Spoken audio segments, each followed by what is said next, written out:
Jacob had heard the stories all his life, whispered in the small village of Kerswick. The forest on the edge of town was more than just a collection of trees. It was a place where time tangled and people lost themselves, sometimes forever.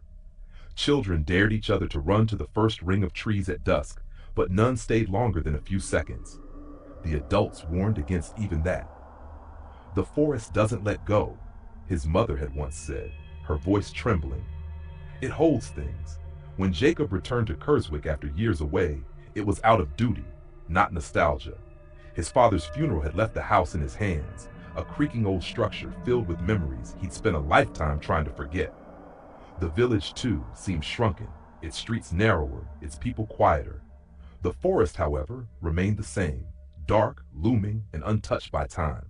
Jacob told himself the stories were nonsense, the kind of folklore every town had. But on his first night back, as the wind carried the faint scent of damp earth into his bedroom, he found himself staring at the forest's outline through the window. A pale flicker moved between the trees. His heart raced. When he blinked, it was gone. The next day, he ventured closer. The path leading to the forest's edge was overgrown, the weeds thick and defiant, as if the forest itself resisted any attempts at intrusion. He told himself he was just curious, just testing the boundaries of childhood fears. Yet with each step, an inexplicable weight pressed against his chest. The air grew cooler, and the sunlight dimmed unnaturally beneath the canopy. The first ring of trees stood like sentinels, their bark twisted into faces, as though mocking his attempt to challenge their domain. A sound stopped him in his tracks, a faint, rhythmic tapping, like an unseen hammer striking the earth. It seemed to come from deeper within, yet it felt as if it surrounded him. Hello? Jacob's voice cut through the heavy silence. The tapping stopped. Then a whisper, so soft he wasn't sure he'd heard it at all. Come back! His breath caught in his throat. The words were more than a simple warning. They felt like a command. His feet froze in place, but his body rebelled, retreating, heart pounding, until he was back at the house, the door slamming behind him. The tapping haunted him. That night it echoed in his dreams, a relentless rhythm that seemed to sync with his heartbeat. He dreamt of the forest's trees, their bark splitting to reveal hollow, weeping eyes. Voices swirled around him, indistinct but pleading, as if calling from a great distance. When he woke, his sheets were damp with sweat, and the sound still lingered in his ears. Determined to shake the unease, Jacob spent the morning sorting through his father's belongings. Among the old papers and faded photographs, he found something that made his breath catch. A journal. The handwriting was his father's, but the entries were erratic, scrawled as though written in haste or fear. March 3rd. The forest is calling again. The tapping doesn't stop. March 8th. I saw her today. Her dress was torn, her eyes hollow. She said my name. March 12th. I can't keep going. The forest won't let me leave.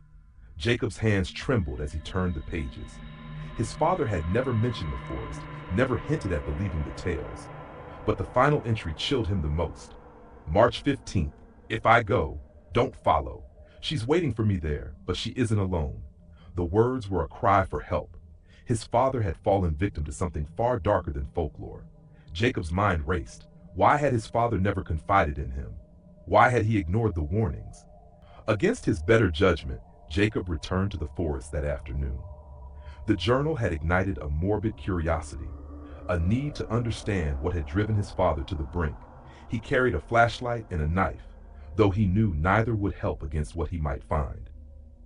The tapping began as soon as he stepped beneath the canopy. It was louder now, more insistent. It felt like it was moving with him, surrounding him in every direction, echoing from the trees, the rocks, even the air itself. The path twisted and turned in unnatural ways, looping back on itself, yet leading him deeper in. Then he saw her. A figure stood motionless among the trees, her back to him. Her dress was tattered, its once white fabric stained with mud and something darker, something that resembled blood. Her hair hung in limp strands, tangled and matted, and her hands were clasped tightly at her sides. She didn't move as he approached, but something in the stillness made him feel as though she was aware of him, watching. Jacob's throat tightened. His voice barely rose above a whisper. Who are you? She turned slowly, her movements jerky, unnatural. Her face was pale, almost translucent, and her eyes empty, hollow pits of darkness. A low guttural sound escaped her, and before Jacob could react, her mouth opened in an unnatural grimace. The sound that emerged was not human, a rasping cry that twisted Jacob's gut with fear. "You shouldn't be here," she said, her voice splintering with each word, echoing across the trees. "They'll find you." The air around him grew colder, sharper, as if the forest itself were holding its breath. Then, as suddenly as she had appeared, she vanished into the shadows, leaving only the tapping behind. Jacob's heart pounded as he turned and fled. The forest seemed to close in on him, the trees twisting into grotesque shapes, their branches clawing at his clothes.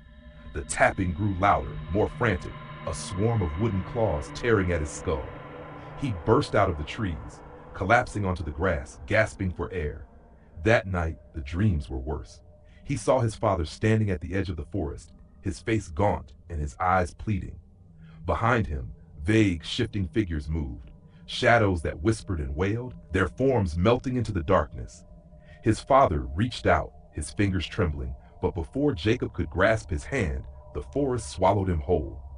The next morning, Jacob resolved to end it. He couldn't explain why, but he knew the forest wouldn't let him go until he confronted it. The curse, the spirits, whatever it was, had to be destroyed. He armed himself with gasoline and matches, determined to burn whatever cursed presence lurked within. The forest resisted him from the moment he stepped beneath its canopy.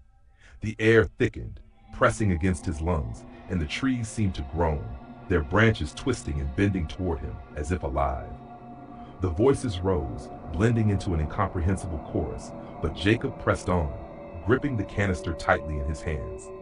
In the heart of the forest he found it, an ancient clearing, one he hadn't seen before. At its center stood a massive, gnarled tree.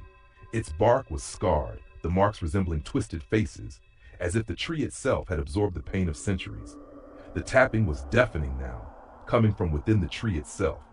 It pulsed with life, as if something were waiting to break free. Jacob doused the tree with gasoline, his hands trembling. As he struck the match, the voices screamed, rising to a fever pitch, their cries blending into one horrible sound. The flame caught instantly, the tree igniting with a roar. The spirit screamed in agony, but the fire was unrelenting. For a brief moment, Jacob thought he had won. Then the tree split open with an explosive crack, and the spirits poured out. They were countless, their forms shifting and translucent, their faces contorted in eternal anguish. They swirled around him, their wails merging into a single, piercing cry. In the center, the woman in the white dress stood, her hollow eyes fixed on him. "You cannot free us," she said, her voice heavy with despair. "We are lost." Jacob stumbled back as the flames consumed the spirits, the clearing filled with blinding light. Then, as quickly as it had started, everything went silent. When Jacob awoke, he was lying at the forest's edge. The trees stood still, their oppressive presence lifted. The clearing had vanished, as though it had never existed. But Jacob knew better. The forest had let him go, but it wasn't finished. It had claimed his father, and it would claim others. As he left Kerswick the next day, abandoning the house and the memories it held, he couldn't shake the feeling that the tapping wasn't over. In the dead of night, in the quietest moments, he would hear it again, faint but insistent, like a heartbeat in the dark.